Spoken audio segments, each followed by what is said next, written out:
Hey guys, it is day 139 and it's Thursday, Superhero Thursday. I have on my super suit.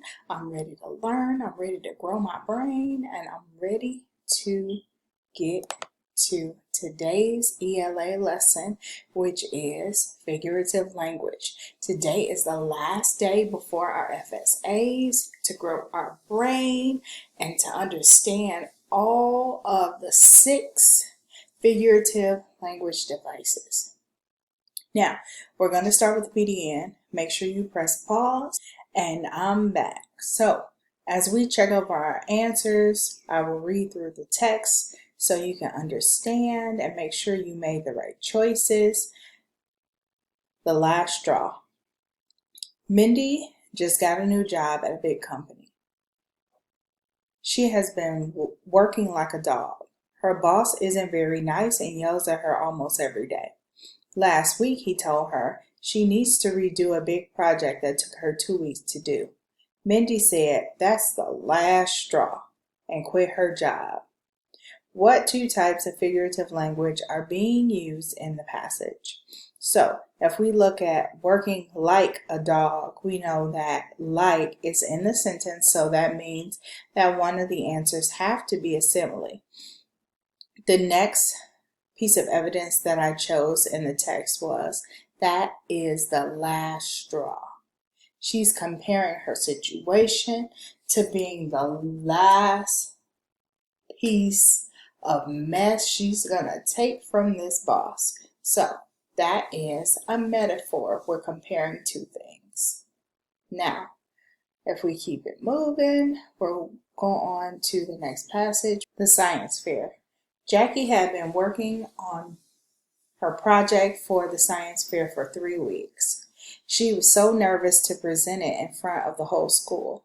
When she was waiting for the bus, her dad said, "Be as cool as a cucumber."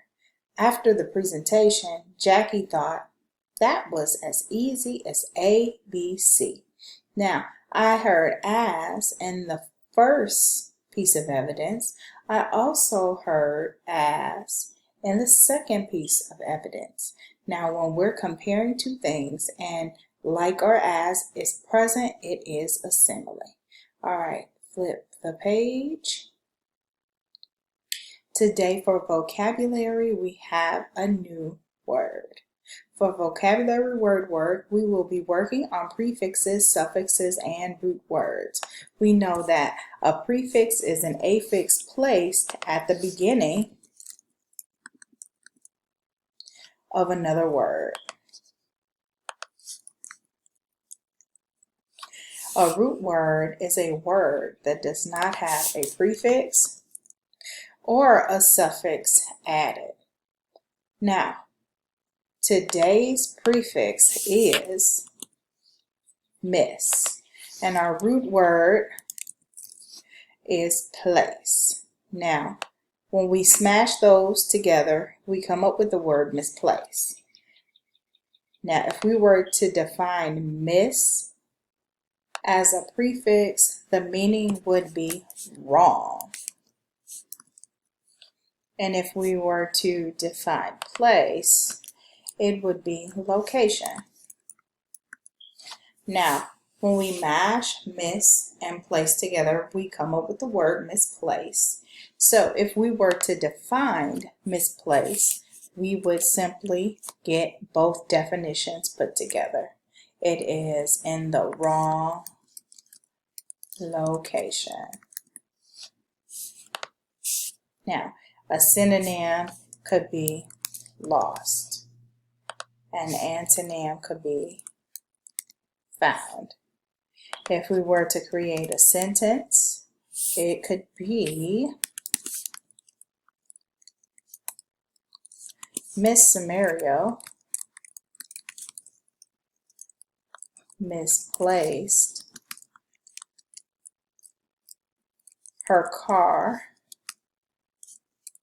in the parking lot. Now, this has happened to me before. not on purpose, but how many times have you ever gone into the mall? You parked your car one place and then you come out and your mom's like, "Where's the car? Where do we park?" So I misplaced my car in the parking lot. Next, we have to look at the illustration. I want you guys to explain what's going on in the illustration. If we look at this guy, he looks very frustrated. So I want to know, how can I tell the man misplaced his keys?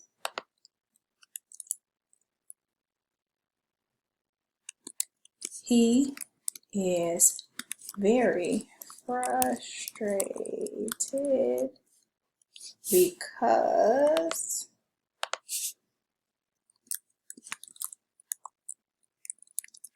he put his keys in the wrong place. Now he can't find them.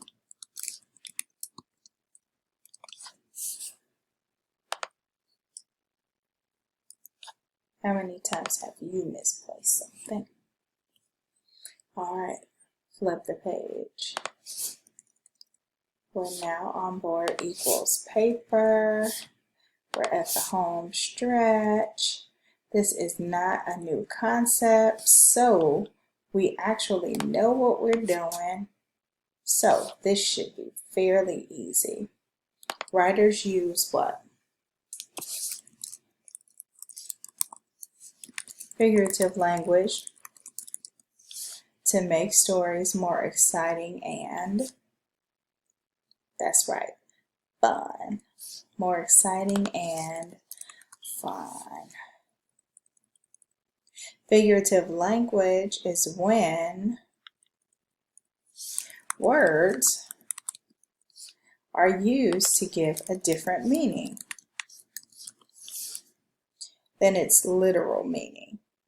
There are 6 types of figurative language, and we know them all. So let's get ready to put them in their place.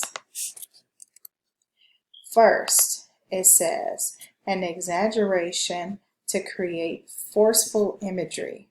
That's the author making you see their point, making you understand what they're trying to tell you. Now, I know that that is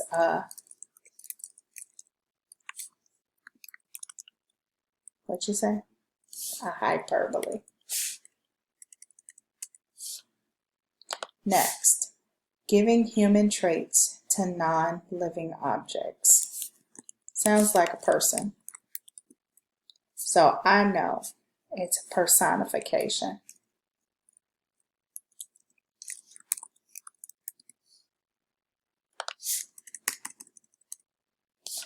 Next, we have a comparison of 2 things using like or as.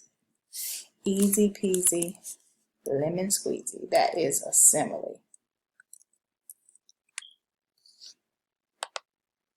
And last, we have a comparison of 2 things that do not use like or as. That is a metaphor. All right, the next 2 are considered sound devices because we can actually hear them as we say them. So, they're used by authors to make writing sound exciting.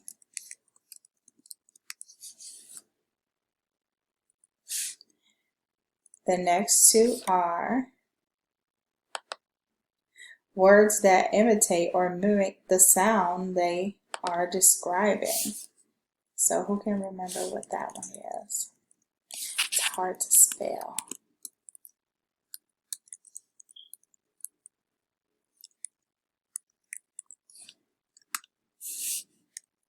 And of course I didn't spell it right. It's onomatopoeia. The next one is a phrase that all begin with the same sound. That one's easy. Piece of cake. It is alliteration.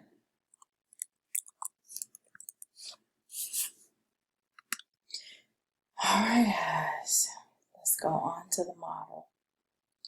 First, they want us to identify the alliteration in the sentence below by underlining all the words with the same beginning sounds. Then they want us to write the sound on the line. So I have Lizzie's lizard leaps like light. Now when we say number one, the initial sound that we hear throughout that line is the sound. So we're going to make sure that we write in L. That is the alliteration for the first sentence. Second sentence, a ridiculous reindeer named Randy ran right in front of me. Now we hear several times. Ridiculous reindeer. Randy. Right. So we know that the alliteration sound that we hear is the letter R. Make sure we write that in.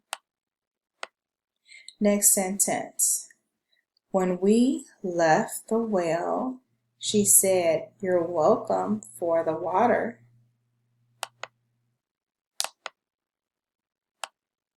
When we, well, welcome, and water all start with the W sound, so we're going to make sure we plug in the W. Next sentence. Davis' dirty dog dug a deep hole and dove in. Dove. Deep. Dirty dog. And we can just make it all together. Dave's dirty dog dug. The alliteration sound is D. Hopefully Harry has a helpful heart. The alliteration sound is H. So we're going to make sure that we underline all the evidence and put an H on the line. Next, choose a word from the word bank to help complete the sentence. The bird loved to blank a merry time. Chirp. It's a word. It's a sound. It's an onomatopoeia. The blank of the clock kept me up all night. The tick. Number 2. The food on the stove made a nice sizzle. It's a word. It's a sound. And she kept making a blank noise with her pen. Click.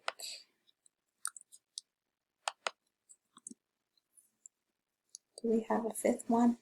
The little dogs like to bark at the cat. I'm going to fill that one in. It crept down there on us. Alright, so we made it to the promised land. I told you I'd get you there. So, superheroes always keep their word. I want you to make sure that you are putting in all the effort that we put in throughout the entire class to get this done. Make sure you finish the independent practice on your own and your exit ticket. The world is depending upon you. See ya.